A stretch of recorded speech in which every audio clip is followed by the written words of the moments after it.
नमस्कार, आप तमाम दर्शकों का स्वागत है फॉलो अप के इस परिचर्चा में। दरअसल हेमंत सोरेन मुख्यमंत्री सरकार के 4 वर्ष पूरे होने पर आज मीडिया संवाद किया। वहीं बीजेपी के प्रदेश अध्यक्ष बाबूलाल मरांडी ने भी मीडिया को संबोधित किया। मुख्यमंत्री हेमंत सोरेन ने अपने कार्यकाल की उपलब्धियां बताई पत्रकारों को और उनके सवाल भी लिए। वहीं बाबूलाल मरांडी ने भी कहा कि ये 4 साल बेकार गया है। हमारे साथ सूरज ठाकुर हैं, हमारे सहयोगी, ये आपको बताएंगे कि एक निष्पक्ष विश्लेषण क्या होता है और सरकार कहाँ कहाँ कर पाई काम और कहाँ कहाँ नहीं कर पाई। पहले सूरज जी आप ये बताइए, मुख्यमंत्री ने जब मीडिया संवाद किया तो वो किन बातों को कहा और किस किस मुद्दे पर वो ज़्यादा इम्फेसिस कर रहे थे? देखिए, मुख्य तौर पर जब उन्होंने अपने संबोधन की शुरुआत की, मीडिया को संबोधित करना शुरू किया, तो सबसे पहले उन्होंने तो अपने 4 वर्ष की उपलब्धियां गिनाई। उन्होंने कहा कि जब हमारी सरकार बनी थी तभी हम लोगों ने तय किया था कि ये रांची के हेडक्वार्टर के एसी कमरों से नहीं चलेगी बल्कि गांव से चलेगी। हमारी पहली प्राथमिकता सामाजिक सुरक्षा है और हमने उसी दृष्टिकोण को सामने रखकर तमाम योजनाएं बनाई, चाहे वो सर्वजन पेंशन योजना हो, चाहे सावित्रीबाई फुले किशोरी समृद्धि योजना हो। रोजगार एक मसला था, हमने वादा भी किया था रोजगार का, इसीलिए हम मुख्यमंत्री रोजगार सृजन योजना लेकर आए और हमने उसके जरिए नियुक्तियां दी। इसके अलावा उन्होंने कहा कि हमने सरकारी नौकरियां भी दी, जिसमें उन्होंने हाई स्कूल टीचर, पंचायत सचिव अभ्यर्थी इनको गिनाया। और उन्होंने ये कहा कि जब उनसे ये सवाल पूछा गया, क्योंकि कुछ दिन पहले मुख्यमंत्री ने सरकार आपके द्वार कार्यक्रम के दौरान एक संबोधन के में कहा था कि ना केवल हम 5 साल पूरा करेंगे सफलतापूर्वक बल्कि अगली बार भी हम चुन कर आएंगे। तो उनसे सवाल पूछा गया कि किस परसेप्शन पर आप ये दावा कर रहे हैं, क्योंकि आप पर रोजगार के मसले पर आपकी सरकार को फेल कहा जा रहा है, सुरक्षा के दृष्टिकोण से भी आपकी सरकार को विफल कहा जा रहा है, विपक्ष लगातार सवाल उठाता है। तो उन्होंने कहा कि देखिए, झारखंड गठन को 23वां साल हो रहा है और 2 साल में ये 25 साल का हो जाएगा और उसमें से विपक्ष की जो पार्टियां हैं उनको ज़्यादा मौका मिला यहाँ सरकार बनाने का, लेकिन मैं समझ नहीं पा रहा हूँ कि उन 20 सालों में क्या हुआ। तो मतलब लब्बो लुआब उनका यही कहने का था कि जो 20 साल में नहीं हो पाया है मैं 4 साल में कैसे करके दूं, क्योंकि रोजगार के मसले पर जवाब उनका बहुत स्पष्ट और कौन आत्मविश्वासी नहीं लग रहा था, वो थोड़ा गोलमोल जैसा था। और आखिर में उन्होंने जो है गेंद जो है वो विपक्ष की तरफ फेंका कि 20 साल में जो चीज़ें नहीं हुई हैं मैं 4 साल में, लेकिन हमने प्रयास किया है कि चीज़ें बेहतर हो सके, पटरी पर लौट सके। बाबूलाल मरांडी ने भी आज जो प्रेस कॉन्फ्रेंस किया उसमें वो क्या खामियां गिना रहे थे सरकार की? देखिए, बाबूलाल मरांडी ने जो पहली बड़ी बात कही, उन्होंने कहा कि जब सरकार बनी झारखंड में वो तमाम संसाधन थे जिसके जरिए 5 साल में बेहतर काम हो सकता था और झारखंड को अग्रणी राज्यों की श्रेणी में लाकर खड़ा किया जा सकता था या कम से कम प्रयास किया जा सकता था, लेकिन सरकार नहीं चल सकी। इसकी वजह यह है कि इसमें उन्होंने एक जिक्र किया फाइल फोल्डर और बॉस की सरकार की बात कही।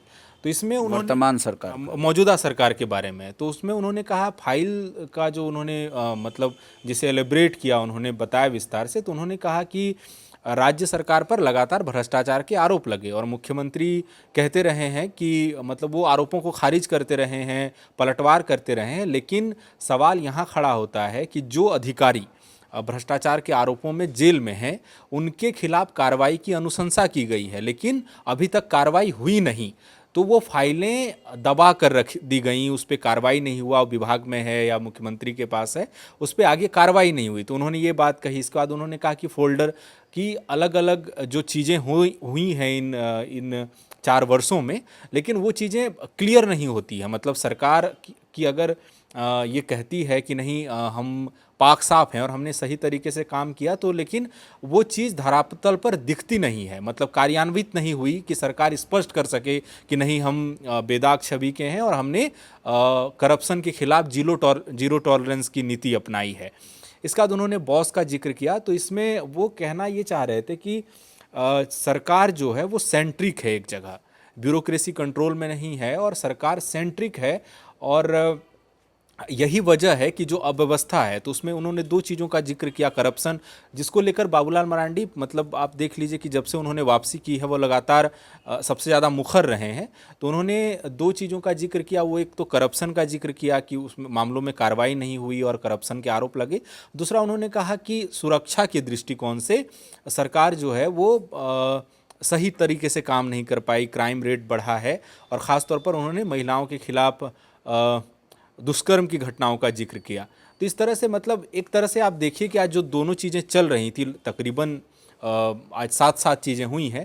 तो एक तरफ जहां हेमंत सोरेन जो है वो अपनी उपलब्धियां गिना रहे थे कि 4 वर्षों में क्या किया, वहीं विपक्ष का ये पूरा प्रयास था कि कल जब चौथी वर्षगांठ मनाई जाएगी तो उससे पहले उन खामियों को उजागर करना जो विपक्ष होने के नाते उनको लगता है कि उजागर करना चाहिए था। और वैसे भी चुनावी मोड है, तो एक तरह से दोनों तरफ से, जो आप कहें कि ये कह लें कि एक तरह से चुनावी मोड में एक तरफ एक दूसरे पर लगाया गया आरोप प्रत्यारोप, ये सार्वजनिक मंच पर नहीं था, एक खुले मंच से नहीं था चुनावी सभा का, लेकिन एक तरह से आप इसे शंखनाद कह लें।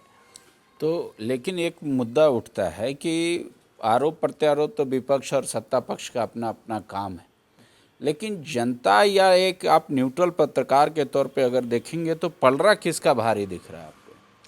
देखिए, कई मोर्चे ऐसे हैं, जैसे मुख्यमंत्री ने जब सामाजिक सुरक्षा की बात की, और हम लोग लगातार उन चीज़ों को रिपोर्ट कर रहे हैं, उनके कार्यक्रम को भी देख रहे हैं और सरकारी आंकड़े भी हैं। तो कुछ योजनाएं जिन्होंने इम्पैक्ट डाला या और लॉन्ग टर्म में इम्पैक्ट डाल सकती हैं, वो निसंदेह सराहना होनी चाहिए। जैसे कि सर्वजन पेंशन योजना है, उसमें आंकड़ा भी बढ़ा है और लाभ भी मिला है। और आप जब ग्रामीण क्षेत्रों में भी जाएंगे, आप पूछेंगे तो लोग कहते हैं लाभ मिला है। दूसरी बात थी कि झारखंड में एक बड़ी समस्या रही थी बाल विवाह की और ड्रॉप आउट की। हालांकि ये आंकड़ा अभी तो नहीं आया है कि क्या सावित्रीबाई फुले योजना आने से लड़कियों के प्राइमरी स्कूल में ड्रॉप आउट का आंकड़ा रुका है या नहीं रुका है, लेकिन सरकार के दावे हैं। तो सावित्रीबाई फुले योजना एक ऐसी है जिसने जो ग्रामीण परिवेश की लड़कियां हैं खास तौर पर, उनको स्कूली शिक्षा में मदद की है, कम से कम 12वीं तक। तो वो उस योजना का लाभ, और दूसरी बात है कि योजना का विस्तार भी हुआ, क्योंकि पहले जब योजना लॉन्च हुई थी तो 2 बेटियों के लिए थी, लेकिन बाद में इसमें और भी लड़कियों को समाहित किया गया। तीसरी जो अहम योजना उसमें थी कि जैसे अभी लॉन्च हुआ है, हालांकि इस पर प्लान बनना है, जिसमें उन्होंने पहले कहा था कि ऐसे लोग 8.5 लाख लोग जो पीएम आवास से छूट गए, उनके लिए आबवा आवास योजना की 15,000 करोड़ रुपए का बजट भी उसमें निर्धारित किया गया है। तो उसमें एक कमेटी बनी है जो अब जांच करेगी, लाभुकों की पहचान करेगी। तो सामाजिक सुरक्षा के दृष्टिकोण से आप कहेंगे कि कुछ क्षेत्रों में काम हुआ है।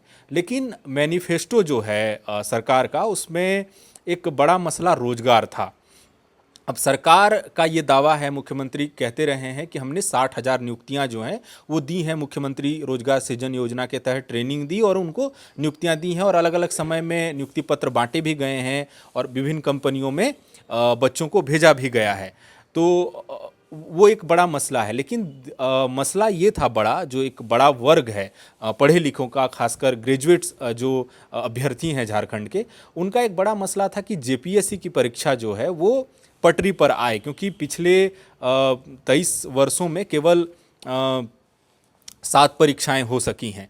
तो वो एक बड़ा मसला था कि वो पटरी पर आती है कि नहीं, क्योंकि इनका वादा था कि वो हर साल ली जाएगी, लेकिन एक हो पाई। दूसरा था जेएसएससी सीजीएल का मसला, ये 2015 में लास्ट है जब वैकेंसी आई थी, और वो एग्ज़ाम टलते टलते अब 28 जनवरी तक पहुंच गया है। तो एक बड़ा मसला, उसको लेकर आक्रोश है। इसके अलावा सिपाही भर्ती की हालांकि अभी वैकेंसी निकाल दी गई है और उसमें नियुक्ति प्रक्रिया, जो आवेदन प्रक्रिया शुरू हुई है।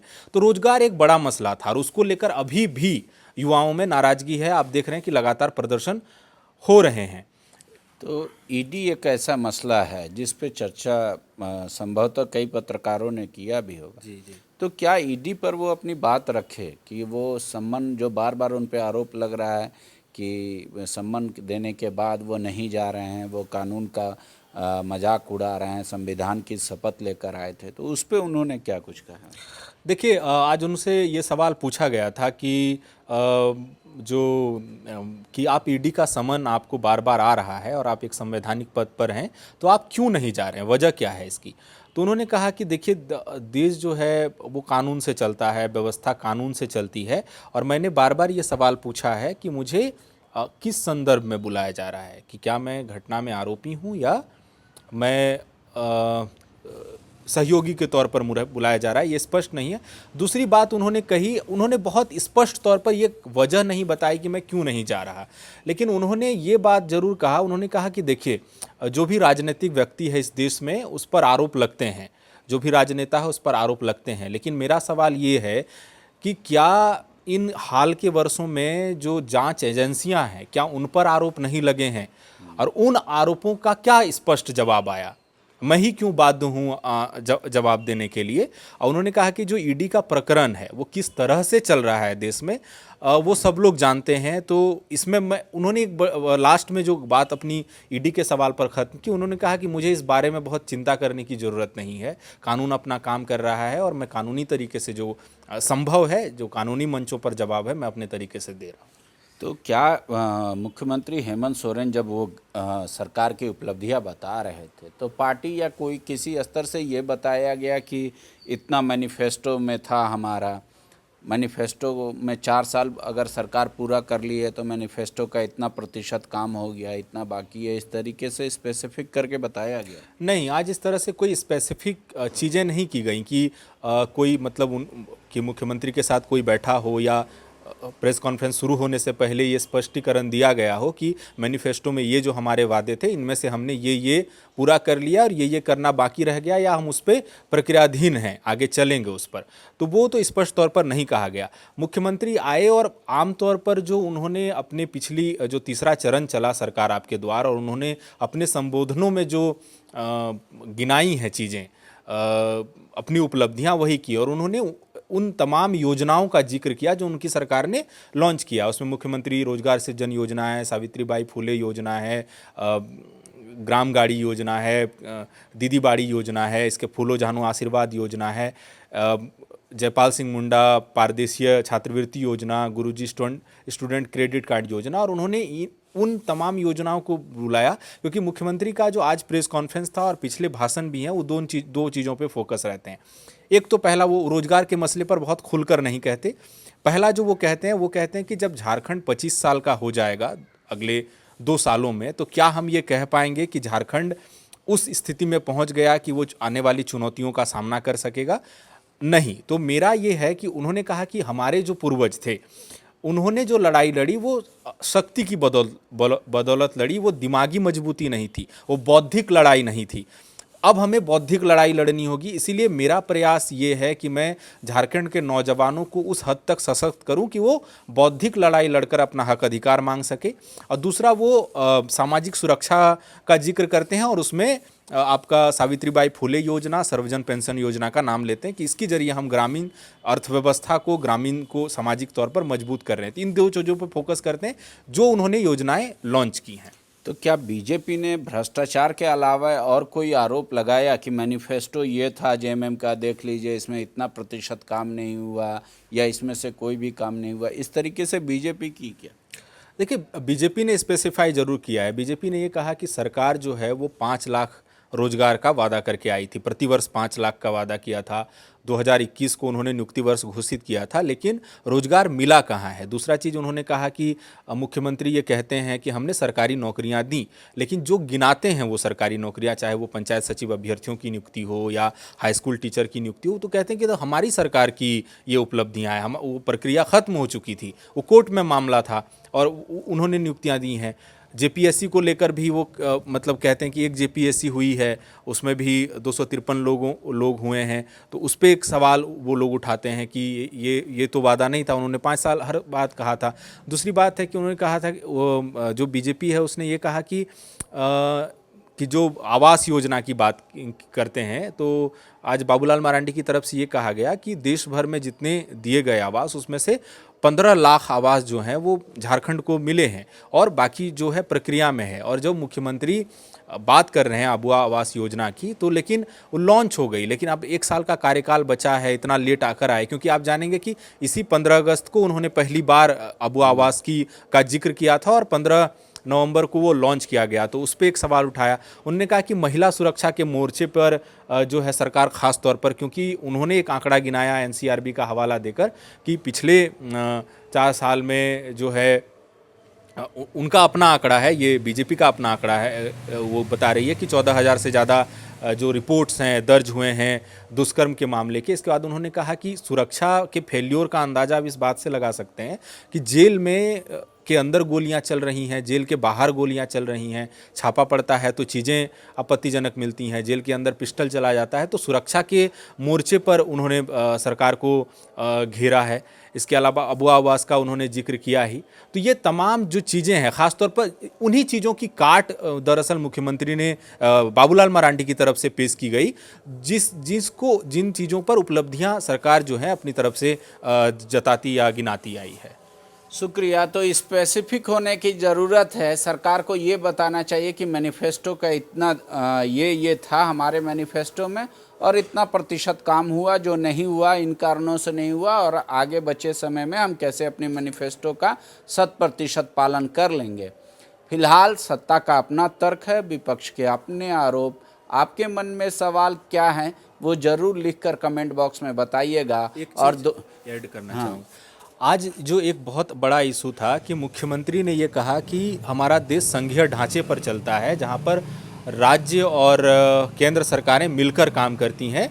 लेकिन उन्होंने कहा कि झारखंड, ये भी सच है कि झारखंड देश का सबसे पिछड़ा राज्य है, लेकिन जितना सहयोग हमें केंद्र से मिलना चाहिए था वो सहयोग हमें नहीं मिला। चाहे वो कोयला के लेकर जो वो 1,36,000 करोड़ के बकाई राशि का बात करते हैं, तो उन्होंने कहा वो हम बार बार कहते रहे नहीं मिला। हमने पीएम आवास के लिए कई बार चिट्ठियां लिखी, वो हमें नहीं मिला।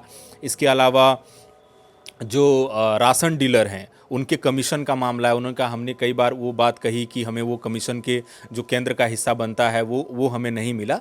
लेकिन आज उसी के एक तरह से कह लें कि पलटवार की मुख्यमंत्री बाबूलाल मरांडी ने कहा कि जो भी योजनाएं केंद्र द्वारा संचालित हैं उसे झारखंड में इम्प्लीमेंट नहीं किया जा रहा है गंभीरता से। उसमें से एक जल जीवन मिशन है, और लगातार अखबारों में भी उन्होंने जिक्र किया कि अखबारों में भी आंकड़ा आता रहता है कि जल जीवन मिशन के तहत जितना घरों में नल से जल का कनेक्शन पहुंच जाना चाहिए था नहीं पहुंचा। आयुष्मान भारत को लेकर भी बराबर मामला आता है कि कई बार हॉस्पिटल्स की तरफ से स्वास्थ्य विभाग को ये लेटर लिखा गया कि बकाया राशि का भुगतान नहीं हो रहा है, या प्लान ठीक से नहीं चल रहा है, या जो अस्पताल हैं वो आयुष्मान भारत योजना के तहत इलाज करने से मना कर रहे हैं। तो उन्होंने कहा कि ये एक बड़ा मसला है जिस पर सरकार जो है बहुत गंभीरता से नहीं कर रही है। इसके अलावा उन्होंने हाल में सुंदर पहाड़ी और पाकुड़ के कुछ गाँवों में जो मलेरिया से मौतों का मामला उठाया, तो उन्होंने कहा कि ये बताते हैं कि उनको आयुष्मान भारत के तहत इलाज मिल जाना चाहिए था, लेकिन वो नहीं मिला। लेकिन वही दूसरा, जब ये आरोप लगा तो सरकार की तरफ से ये कहा जा रहा है कि उन जगहों पर जो मलेरिया से लोग ग्रसित हुए उसकी वजह वहाँ गंदगी थी, लोग सीलन भरे कमरों में रह रहे हैं। तो हमने बार बार आवास मांगा था, पक्के मकान, वो नहीं मिला तो लोग बीमार पड़ेंगे। तो हम उस तरह से प्रयास कर रहे हैं कि हम इलाज तो कराएंगे ही, लेकिन एक बड़ा मसला है कि हम कैसे उनको वो समस्या ही जड़ से ख़त्म करें। तो ये कुछ मसले हैं जिसमें केंद्र राज्य संबंधों पर भी आज बहुत बातचीत हुई है। शुक्रिया। तो आप अपनी भी राय लिखिएगा कमेंट बॉक्स में कि सरकार का 4 साल आपकी नज़र में कैसा रहा, आप कितना नंबर देंगे, उस बारे में ज़रूर लिखकर बताइएगा। और जो काम सबसे महत्वपूर्ण लगता है आपको कि सरकार को कर देना चाहिए, जो अब तक नहीं कर पाई, उसके बारे में भी ज़रूर लिखिएगा। शुक्रिया। TheFollowUp.in. Like, share, and subscribe.